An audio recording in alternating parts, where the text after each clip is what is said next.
Hi everyone. Today we're going to talk about different aspects of Kemetic civilization and philosophy and symbolism. And what I want to share in this video today is a context as to why the philosophy and symbolism is the way it is. In point of fact, it's actually quite difficult to wrap your head around ancient Egyptian or Kemetic symbolism and philosophy primarily because of the history and what that civilization was trying to accomplish. So here is the main context. That civilization, as I've shared in a different video, was an attempt to recreate something that was lost before. In point of fact, that civilization is a continuation of three prior civilizations.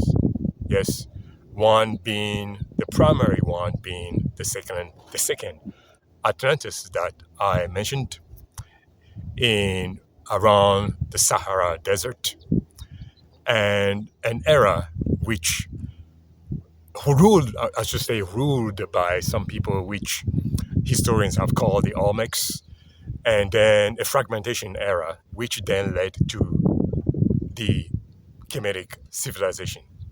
So imagine having a record of many civilizations, one after the other, being lost through times, losing valuable information each time such destructions happens through wars, nuclear wars that some archaeologists have realized or have discovered because of certain physiological or geological manifestations. And the second one, through which are called the era of the Olmecs, which was lost through avarice, greed, and sloth, which in some ways we are experiencing now in our current event or the way we are running society as it is. And of course, a fragmentation period, which then led to a restoration period that we call the Kemetic civilizations.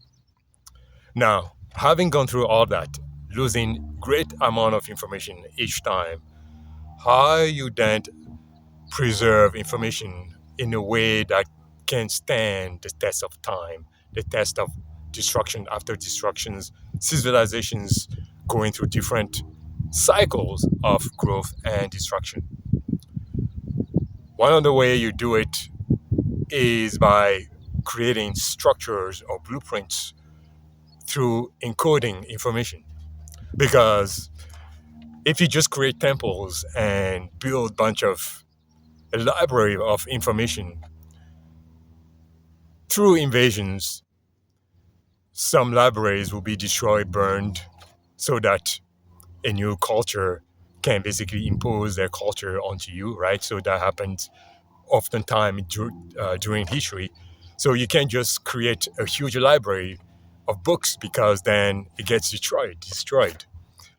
So what else can you do? Then you create monuments, encoding monuments with structures, with ways that can help people, intrigue people into trying to understand or use it as a map to remember, to decipher certain type of information. So that's what they did. They were trying to leave information for humanity, but in a way that can stand the test of time and the test of civilizations rising and falling. So hence why they did whatever they did. That's why I should say they encoded information the way they did, putting certain information hidden in plain sight in a way that only certain type of people can decipher, or in a way that certain blueprint codification a system can be imprinted or left to certain societies that can only see what those information were.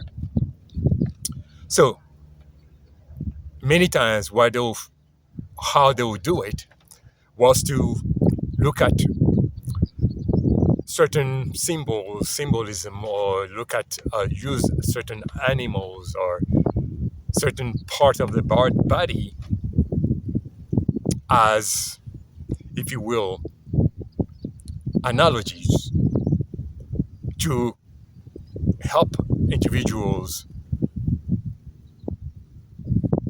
in a way align to a structure, if you will, that can lead them to understanding the whole map, the whole idea, the whole information, right? So that's why you have the Eye of Horus, and many will see it as an eye. That's why you have the Ankh, and that's why you have the obelisks, and that's why you have the pyramids or the triangle, and so on and so forth. All those, at face value, were meant to intuitively guide you into starting to open your mind into certain structures or certain ways of looking at things, right? So one thing I'd also like to share in this video is that many of the monuments were there to provide a blueprint, a framework, right?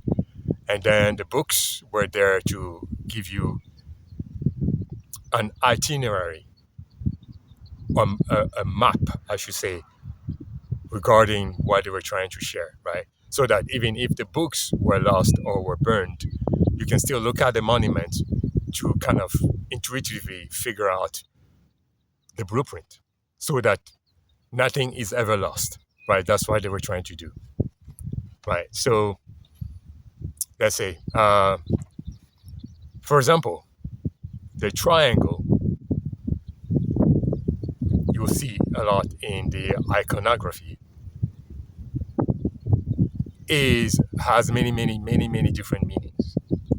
It's not just a triangle, right? So the idea, one of the idea, which many Egyptologists or chematologists have realized, is that the idea is to rise from the stage of survival mind, right, to spiritual mind, right? But in their way of looking at things, the bottom is physical reality, the survival mind, which is more connected to the survival mind, right? And the top is what some spiritual gurus today will call the oversoul.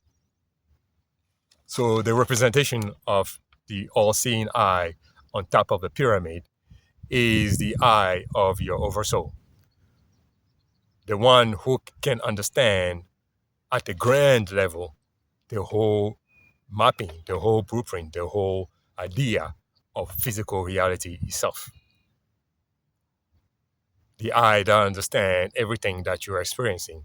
So one idea of it is to raise yourself up to that level where you can be aligned with the consciousness of your oversoul so that you can understand the blueprint of your own reality, your experience here in physical reality. One other understanding of the triangle from bottom to the top is about transformation. That's a hint to the purpose of the pyramid. So another understanding of it is the human mind has a certain type of structure. And this structure has to do with Seth, which they represented as a Seth, and then the eye of the sun, right? The cycles of the sun and the cycles of Seth. As a psychological analogy of how reality actually functions. So there are many levels or many ways to see the triangle, which was encoded into the pyramids. So many informations were left encoded with deeper meaning in plain sight. So this was the main purpose, or this was what they were really, really trying to do with how they went about sharing information. Because, of course, having seen, as I said earlier, having seen many civilizations rise and fall with many mistakes by such civilizations repeating over and over and over again, a way had to be created to create or share information as a warning, as a knowledge, but also as a warning to humanity, and also as a remembrance of what happens when you use information wrongly or a misuse of knowledge. So this is a video on creating a context or providing a context as to why they were the purpose behind the way they went they went about disseminating information.